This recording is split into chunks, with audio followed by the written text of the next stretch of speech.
Christian sumang nom atamena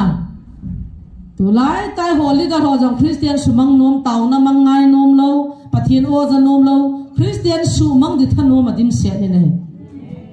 he a cha sumang nom jo siding jong tau hatin tu ni chana modi ipidinga silent ham ipra thim ham gale bang so ta thina man nai bang ta iti dana thimu bina tilaki thip jing de ta cho ipidinga sei lo ham abula ko prule siva nong sei ta jala gal bol de ngai timowa ke ni gal ei bol sa gono nagam pum pi wa lim pa to manipula lim pa ki ho to hone he ti chula tunana pastor ho min mo ke wa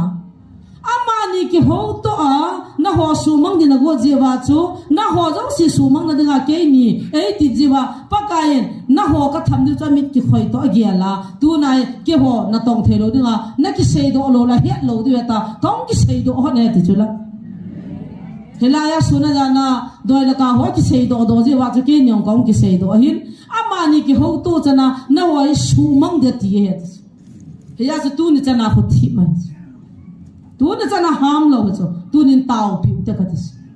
a bon wa am ho zo shin I ho hi pathin cha di dai na ve Daniel pathin ai ve Elisa pathin nei ti ai ve ti a het do na di ve nam niao cha khat ten tu na I ta koi mani ma lo thelam pathin cha ai ve ti a het do na ding in tau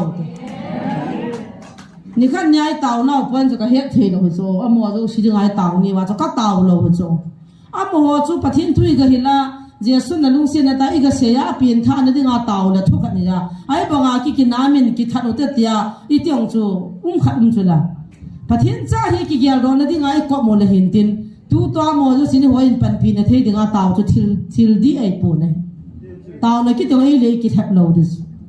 ai malung gya la hin ta ti pa chi pi di lo pathin cha hi gal zo nei nei pau a he do ta ka wa I ho pathin chi ti ho di wong mo Paul Polivin tapio na tin ho hi be ta